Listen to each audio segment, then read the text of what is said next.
You know that feeling. The one that keeps you up at night, maybe replaying a conversation, or leaves you just completely drained after trying to fix something you had zero control over. Totally, that knot of stress, Yeah. right, or frustration. Yeah. It just pops up when someone does exactly the thing you didn't want them to do.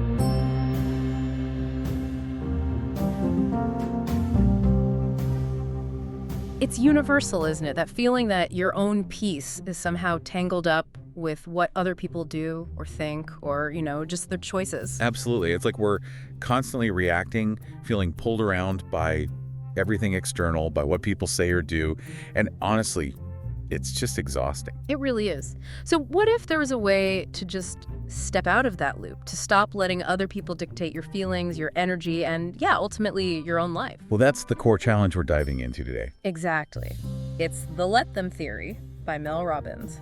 We want to help you understand how two very simple words, let them, combined with another really crucial practice, can be the key. The key to unlocking some real freedom, reclaiming your energy, and, transforming your relationships, even the one you have with yourself. Okay, so let's unpack the heart of this theory. The book presents it as a method, almost like an equation. Let them plus let me. And it all kicks off with this fundamental, almost brutally honest truth about human nature that the book really hammers home. You simply cannot control what other people say, think, or do, period.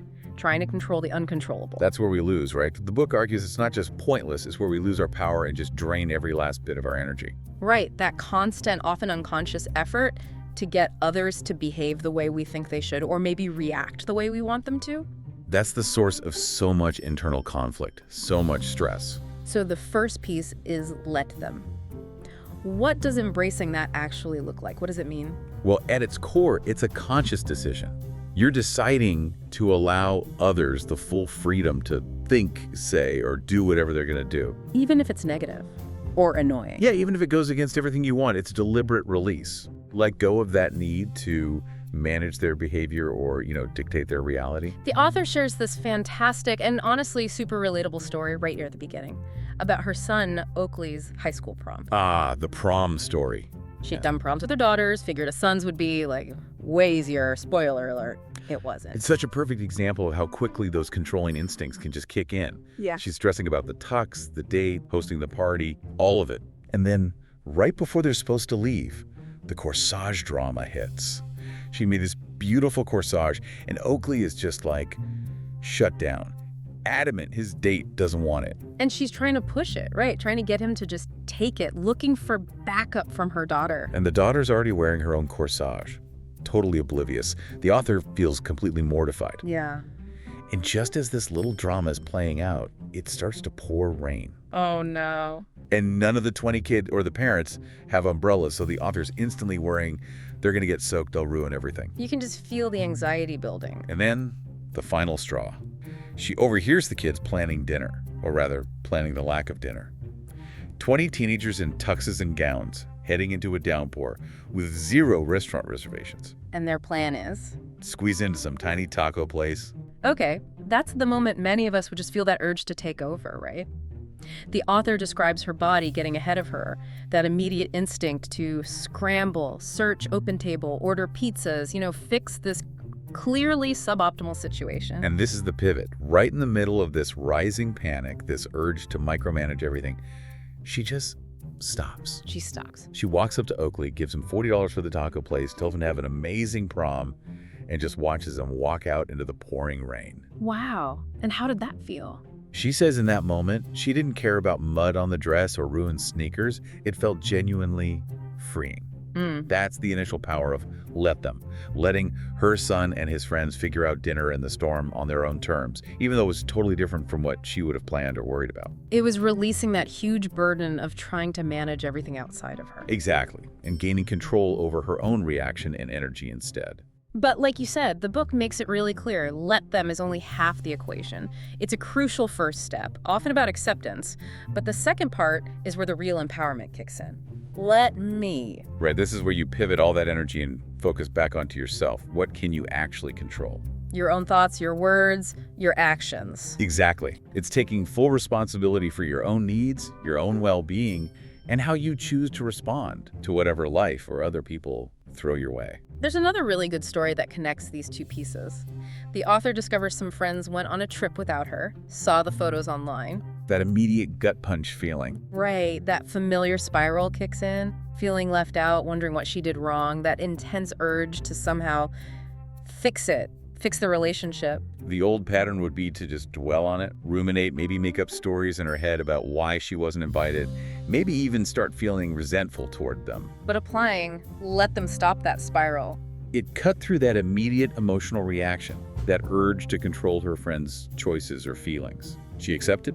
Okay, they went on a trip without me. Let them. And that's where the let me part surfaced. She realized the pain wasn't really coming from her friend's actions. It was coming from her own reaction to it. She was hurting herself with her own internal story. That power dynamic shifted, and she was kind of sinking under the weight of her own negativity and expectations. So the let me was the realization. The let me brought the realization that, hang on, she hadn't been proactive about her own social life. The energy needed to shift away from dwelling on being excluded towards focusing on what she needed and what she could actually do. Like, let me stop expecting others to always include me. Precisely. Let me take responsibility for creating the connections I want. Let me be more proactive about reaching out. Let me invite people to do something this weekend. It was about taking her agency back, putting energy into her own actions to build the life she wanted. And you see this play out constantly in smaller everyday things too, right?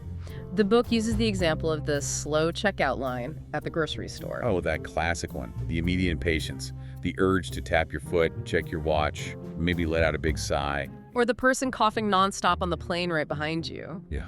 Your nervous system just lights up, doesn't it? You feel that agitation building, maybe worry, thinking, why aren't they covering their mouth? Or, am I gonna get sick? Trying to mentally speed up the cashier or, cure the passenger's cough with sheer willpower is, well, impossible. Obviously. The book highlights how getting worked up over these uncontrollable things doesn't change them at all, but it absolutely steals your energy. And as one expert cited, Dr. Didi explains, it puts you in survival mode, which just negatively impacts your whole day. So let them act like a shield in those moments. Kind of. It lets the situation just be without you having to absorb it internally. And that immediately shifts your focus back to, let me, what can you control right then? You can't control the cough. But you can control your response. Maybe take deep breaths, like Dr. Aditi suggests, calm your nervous system. Or decide to put on headphones and listen to music. Or a podcast. Like this one. Exactly. In the checkout line, it's choosing not to let the annoyance build. Maybe just observing without judgment, or using the time to practice a bit of mindfulness. It's fundamentally about making that conscious choice not to give your power away to things you have absolutely zero influence over. You can't control their actions, but you always control your response. And that keeps you in control of your internal state. Okay, so if that works for calming the daily little chaos moments, how does this theory apply to bigger stuff, like more impactful areas of life? Let's talk career and ambition. Yeah, the book talks about that very real frustration of feeling strung along at work, maybe waiting for a promotion or recognition that feels deserved, but just isn't materializing. It's so easy to get stuck there, isn't it? Feeling powerless, maybe resentful about how unfair it feels. The book tackles this head on. It applies let them in a way that sounds kind of harsh at first. Let them string you along. Oh, that's blunt. It is, but it's about acknowledging the reality of the situation as it is, even if it's super disappointing or unfair. It's not agreeing with it, but accepting that their current action or inaction is what's happening right now. And that acceptance then becomes the pivot point to the powerful let me part. Exactly. The book really stresses this isn't about passively accepting your fate. It's about recognizing that your career is ultimately your responsibility. So instead of pouring energy into resenting the unfairness, You shift that energy. You focus on finding or creating a better opportunity for yourself. That's where your power truly lies. It means taking concrete action, updating your resume, actively networking, setting aside time every day to search for a job that does match your worth and ambition. it might be hard work, might take time. Sure, but it's where you have agency. You're not stuck unless you choose to stay stuck. You can take all that frustrated energy you were aiming at them, the company, the boss, and channel it into building something new for you. Okay, another huge area where we just leak energy and give away power is navigating other people's opinions. Judgment. Oh yeah. The book uses the author's own struggle here, delaying posting about her business online for 2 years. 2 years, why? Because she was terrified of what her friends would think. Wow. That fear of judgment. Mm-hmm. It's such a silent killer of action for so many people. It really is. The book calls it out as a primary way we just hand over our power. We twist ourselves into pretzels trying to anticipate and avoid negative reactions instead of just making the choices that are authentic and right for us. And the liberation comes from embracing that idea. Let them think whatever the heck they want. That decision is an act of self-permission. It grants you the freedom to live your life based on your values, your goals, separate from what you imagine others might say or judge. There's that potent example about the friend's big birthday weekend trip. Right. It was a long drive, and the author decided, for herself and her family commitments, that it was right for her to go for one night and leave early the next day. She made the effort, drove down, felt proud of herself for making a choice that worked for her life. But later, she heard the birthday friend was upset she left early. Said something kind of dismissive like, I don't know why she even bothered coming. Ouch. That's where the let her part gets tested, right? Exactly. The book's takeaway is so crucial here. Make decisions that make you proud of yourself. Don't make decisions just based on trying to avoid someone else's potential disappointment or judgment. Do you go to the party because it felt right for you, or just to manage your expectations? Did you go home to see family because you needed to prioritize them, or just out of obligation? Guilt is a terrible compass for your life choices. The book reminds us, someone is always going to be disappointed by a decision you make. Don't let that person be you. Family dynamics, though, that has another layer of complexity, doesn't it? With opinions and judgment. For sure. The book acknowledges this. Family members often feel, well, more entitled to their opinions. They can react really strongly to change because of that shared history, that ingrained family system. The step-parent example is a really powerful illustration of this. Introducing a step-parent is a big shakeup to that system, rarely seamless. And the book applies let them in this very sensitive context with surprising directness. It says, let them grieve. Let them see you as a threat.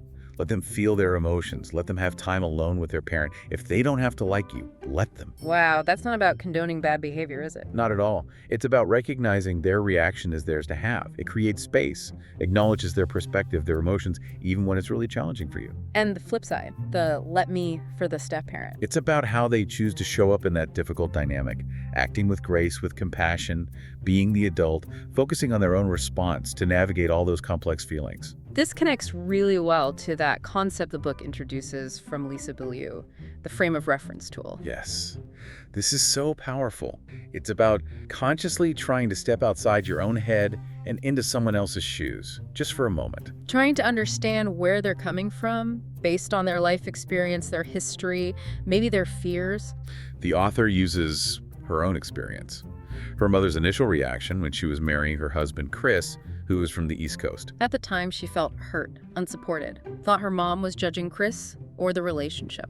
But looking back, using that frame of reference tool, she realized her mother's opinion wasn't really judgment of him. It was this deep-seated fear of losing her daughter, who would probably move far away. Understanding their frame of reference doesn't mean you have to agree with them or change your own plans. Not at all. But the book highlights how it can just dissolve power struggles. You stop fighting against their perspective like it's a personal attack. You start understanding why they hold it. It allows for two different truths, almost, to exist side by side. Exactly. Which can deepen connection and reduce conflict, even if you still make different choices in the end. It sounds like it requires a lot of emotional regulation first, though, to see things from their view without getting defensive. Absolutely. Which leads nicely into how the book tackles dealing with emotional immaturity, both in others and, importantly, in ourselves. The author describes those adult childlike behaviors. The silent treatment, sulking, playing the victim, snapping, rage texting. And the approach here is, let them react. Allow others the space to feel their emotions, even express them poorly, without you taking responsibility for managing those emotions for them. The book is really clear on this. Someone else's emotional outburst isn't your fault. It's not your problem to fix. You have to recognize that their inability to process emotions maturely is their pattern, not a reflection on you. And crucially, the book touches on recognizing our own emotional immaturity too. How does the theory help there? It helps you observe your own emotions without being instantly hijacked by them. Let them rise up and then fall without reacting. You can't always control that first flash of anger or fear or sadness. But you can control your response to that feeling. Right. Emotions are powerful, they're contagious, they get amplified when you're tired, hungry, stressed. But focusing on controlling your response, that's where your power is. This connects directly to making really difficult decisions, doesn't it? Especially ones you know will upset someone else, like calling off a wedding or ending a big relationship. Oh yeah, prioritizing someone else's expected pain or disappointment in that situation. It becomes a cage. It stops you from doing what's genuinely right for you. And again, the principle is simple, but implementing it is incredibly hard. Let them react. Their emotional outbursts, the guilt trips, the tears, the disappointment. While it's painful to witness, it shouldn't dictate your fundamental choices. It shouldn't hold power over you. Reclaiming your power means focusing on your well-being, your future, making the decision that's true for you. In heartbreak, of course. One of those painful applications.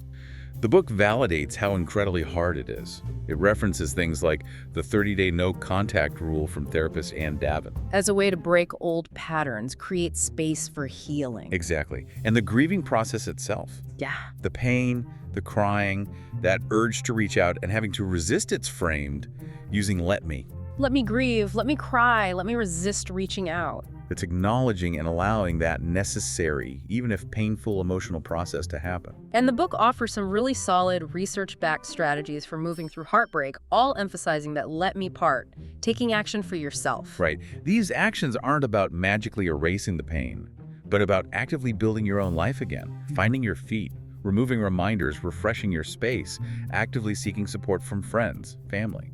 Consciously filling your calendar with activities, maybe taking on a personal challenge, learn guitar, train for a race. These are all actions that pull your energy back to you.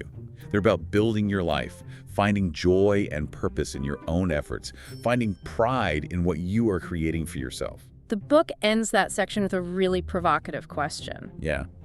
How would you spend your single time if you knew the love of your life was just around the corner? Wow.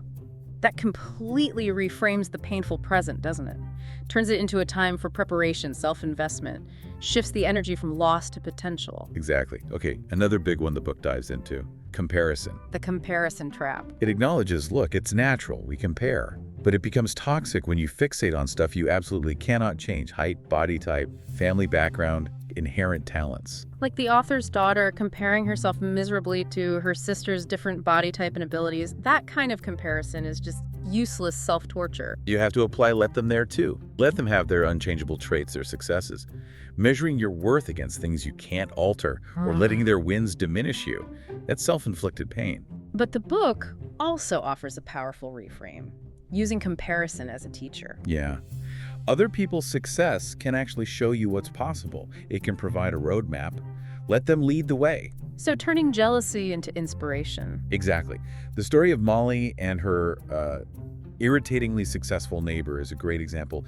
Seeing the neighbor's marketing wins, even though it initially just annoyed her. That became the push she needed. It became the painful but necessary jolt that finally motivated Molly to take action on her own business marketing.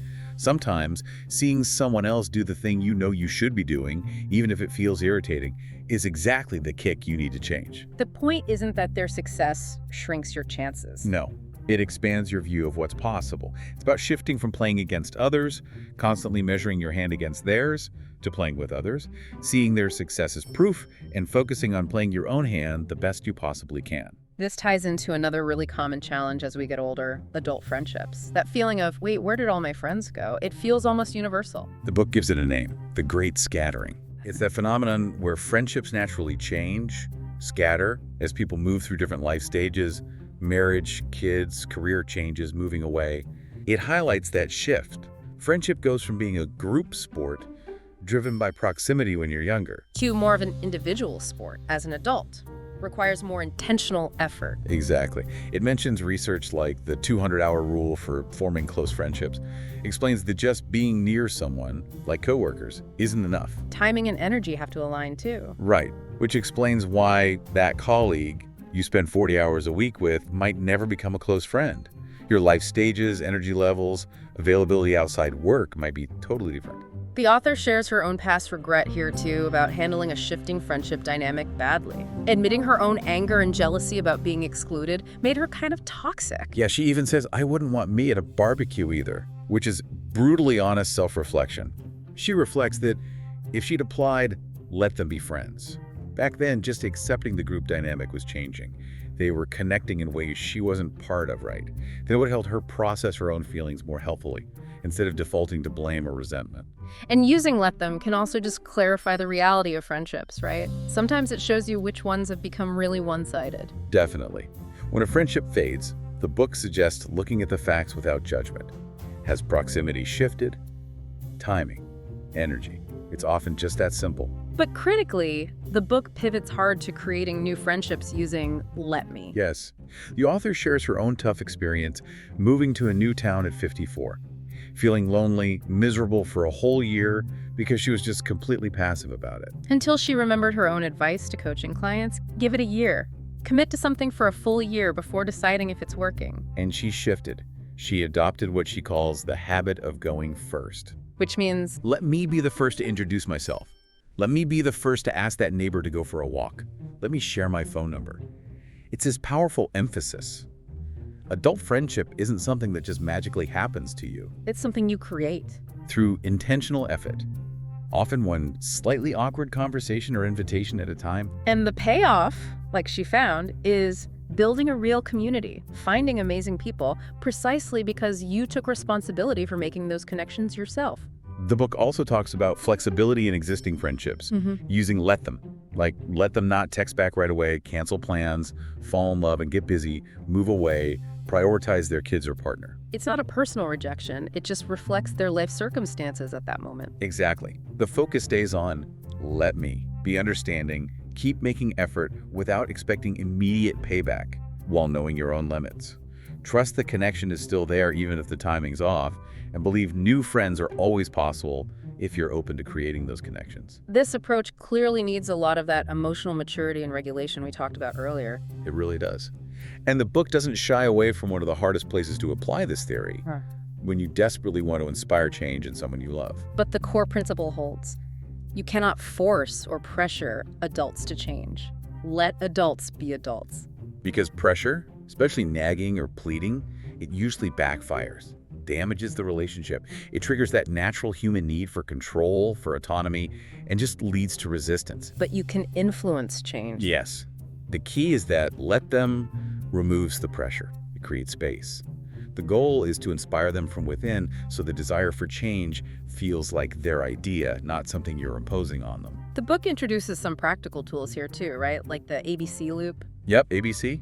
Apologize, ask, back off observed behavior, celebrate model change, and the 5 whys method. Which is asking yourself repeatedly, why does this bother me about their behavior? To uncover your own underlying fears or unmet needs related to their actions. It's about shifting your approach, moving away from demands or ultimatums. And coming from a place of love, curiosity, trying to understand their perspective and feelings rather than just your frustration.